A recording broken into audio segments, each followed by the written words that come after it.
എല്ലാവർക്കും സുഖമാണെന്ന് വിശ്വസിക്കുന്നു.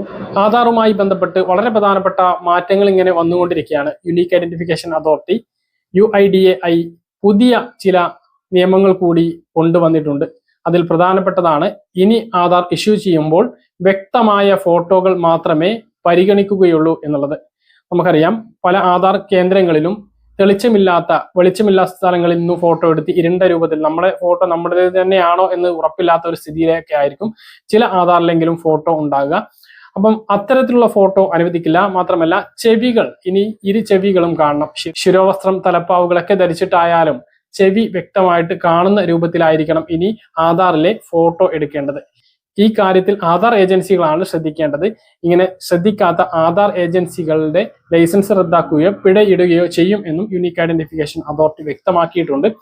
നമുക്കറിയാം, ഇപ്പോൾ ആധാറിന്റെ പല സേവനങ്ങളും വിരല് പതിക്കുന്നതിന് പകരം മുഖം സ്കാൻ ചെയ്തുകൊണ്ട് ആധാർ ഫേസ് RD എന്ന മൊബൈൽ ആപ്പ് ഉപയോഗിച്ച് പല കാര്യങ്ങളും നടക്കുന്നുണ്ട്. നമുക്ക് ലഭിക്കുന്ന പെൻഷൻ, കയ്യിൽ പെൻഷൻ ലഭിക്കുന്നത് ഉൾപ്പെടെ അങ്ങനെ ഒരു രീതിയിലേക്ക് മാറിയേക്കും എന്നുള്ള വിവരങ്ങളൊക്കെ വരുന്നുണ്ട്.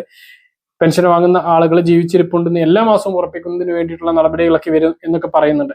അപ്പം അതിനെല്ലാം ഇത് വേണ്ടി വരും. അപ്പൊ അതിൻ്റെയൊക്കെ മുന്നോടിയായിട്ട് തന്നെയാണ് നമ്മുടെ ഫേസ് ഒതന്റിക്കേഷൻ വ്യാപകമാക്കുന്നതിന് വേണ്ടിയിട്ട് ഇനി മുഖം ക്ലിയർ ആകണം, മുഖം വ്യക്തമാകണം, എന്നാൽ മാത്രമേ ആധാർ ഇഷ്യൂ ചെയ്യൂ എന്നാണ് ഇപ്പോൾ വ്യക്തമാക്കിയിട്ടുള്ളത്. മറ്റൊരു പ്രധാനപ്പെട്ട അറിയിപ്പ്, നമ്മുടെ മോട്ടോർ വാഹന വകുപ്പ് ഉൾപ്പെടെ പറഞ്ഞിട്ടുള്ളത് ആധാറുമായിട്ട് ലിങ്ക് ചെയ്തിട്ടുള്ള മൊബൈൽ നമ്പർ വാഹന രേഖയിൽ ചേർക്കണം എന്നാണ്. അപ്പോൾ ഓരോ കാര്യത്തിനും ആധാറുമായിട്ട് ലിങ്ക് ചെയ്തിട്ടുള്ള മൊബൈൽ നമ്പർ അത്യാവശ്യമാണ്. ഇപ്പോൾ ബാങ്ക് KYC ചെയ്യാത്ത ആളുകൾക്ക് അവരുടെ ബാങ്ക് അക്കൗണ്ടിലെ പണം പിൻവലിക്കാൻ പോലും കഴിയാത്ത ഒരു സ്ഥിതിയുണ്ട്. ATM പോലും വർക്ക് ചെയ്യാത്ത ഒരു സ്ഥിതിയുണ്ട്. നിങ്ങൾക്ക് വന്നിട്ടുള്ള പെൻഷൻ പോലും എടുക്കാൻ കഴിയാത്ത, അല്ലെങ്കിൽ PM കിസാൻ സമ്മാൻ നിധി പോലും എടുക്കാൻ കഴിയാത്ത സ്ഥിതിയുണ്ട്. അപ്പൊ അങ്ങനെയുള്ള ആളുകൾ ആധാറുമായിട്ട് പോയിട്ട് നിങ്ങളുടെ KYC ചെയ്യാൻ ശ്രമിക്കുമ്പോഴും നിങ്ങളുടെ ആധാറിൽ മൊബൈൽ നമ്പർ ലിങ്ക് ചെയ്തിട്ടില്ലെങ്കിൽ അതിനും സാധിക്കില്ല. അതുകൊണ്ട് ആദ്യം നിങ്ങളോട് പറയുക, ആധാർ പുതുക്കി അതിൽ മൊബൈൽ നമ്പർ ലിങ്ക് ചെയ്യാൻ പറയുകയാണ് ചെയ്യുക, മൊബൈൽ അപ്ഡേറ്റ് ചെയ്യാൻ പറയുകയാണ് ചെയ്യുക. അപ്പം എല്ലാവരും ശ്രദ്ധിക്കേണ്ടത്, 10 വർഷം കഴിഞ്ഞിട്ടുണ്ടെങ്കിലോ നിങ്ങളുടെ ആധാറിൽ മൊബൈൽ നമ്പർ ചേർത്തിട്ടില്ലെങ്കിലോ ഉടനെ പോയിട്ട് ആധാർ അപ്ഡേറ്റ് ചെയ്ത് ഇതെല്ലാം ശ്രദ്ധിക്കണം. അപ്ഡേറ്റ് ചെയ്യുന്ന സമയത്ത് നിങ്ങളുടെ മുഖം പുതിയൊരു ഫോട്ടോ നൽകാൻ വേണ്ടി ശ്രദ്ധിക്കുക. അതുപോലെ തന്നെ വിരലടയാളം പുതുക്കാൻ വേണ്ടി ശ്രദ്ധിക്കുക. ഇപ്പോൾ നിങ്ങൾ ഉപയോഗിക്കുന്ന മൊബൈൽ നമ്പർ നൽകാൻ വേണ്ടിയിട്ട് ശ്രദ്ധിക്കുക. എന്നാൽ മാത്രമേ ആധാറിന്റെ പൂർണ്ണമായിട്ടുള്ള ഉപയോഗം നടക്കുകയുള്ളൂ. ഇല്ല എങ്കിൽ വലിയ ബുദ്ധിമുട്ടുണ്ടാകും. അപ്പം ആധാർ പുതുക്കൽ അത് അത്യാവശ്യം തന്നെയാണ് എന്നുള്ളതാണ് ഏറ്റവും പ്രധാനപ്പെട്ട അറിയിപ്പ്. മറ്റൊരു പ്രധാനപ്പെട്ട കാര്യം വരികയാണ്.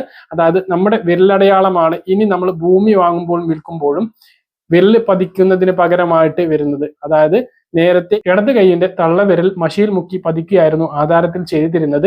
അതിന് പകരമായിട്ട് നമ്മുടെ ഡിജിറ്റൽ ആകുകയാണ്. നമ്മുടെ വിരൽ ബയോമെട്രിക് സംവിധാനത്തിലൂടെ ഫോട്ടോ അപ്ലോഡ് ചെയ്യുകയാണ് ചെയ്യുന്നത്. ആധാർ അധിഷ്ഠിതമായിട്ട് തന്നെയാണ് ഇതും നടപ്പിലാക്കുന്നത്. ആധാറിൽ ബയോമെട്രിക് വ്യക്തമല്ലെങ്കിൽ ഇതും ക്ലിയർ ആകില്ല. അതുകൊണ്ട് ആ കാര്യം കൂടി എല്ലാവരും ശ്രദ്ധിക്കണം. മറ്റൊന്ന്, കുട്ടികളുടെ ആധാറിന്റെ പുതുക്കലിന്റെ കാര്യമാണ്. ഇനിയിപ്പോ അടുത്ത അധ്യയന വർഷം വരികയാണ്. സ്കോളർഷിപ്പ് ഉൾപ്പെടെയുള്ള ആനുകൂല്യങ്ങളെല്ലാം ലഭിക്കുന്നതിന് വേണ്ടിയിട്ട് കുട്ടികളുടെ ആധാർ കാർഡ് പുതുക്കൽ അത്യാവശ്യമാണ്. 5 വയസ്സിന് മുമ്പ് എടുത്തിട്ടുള്ള ആധാർ കാർഡ് 5 വയസ്സിന് ശേഷവും അതിനുശേഷം 15 വയസ്സിന് ശേഷവും ആധാർ കാർഡ് പുതുക്കണം. ഇത് രണ്ടും നിർബന്ധമാണ്. ആ കാര്യം എല്ലാവരും ശ്രദ്ധിക്കേണ്ട കാര്യമാണ്. ഇതാണ് ഏറ്റവും പ്രധാനപ്പെട്ട ആധാർ അറിയിപ്പുകളായിട്ട് നിങ്ങളെ അറിയിക്കാനുള്ളത്. പറഞ്ഞ കാര്യങ്ങൾ കൃത്യമായിട്ട് മനസ്സിലാണെന്ന് കരുതുന്നു. ഇതുപോലുള്ള ഇൻഫർമേഷൻ ലഭിക്കാൻ ചാനൽ സബ്സ്ക്രൈബ് ചെയ്യുക, ബെൽ ഐക്കൺ എനേബിൾ ചെയ്ത് വെക്കുക. മറ്റൊരു വീഡിയോയുമായി നമുക്ക് വീണ്ടും കാണാം. ബൈ.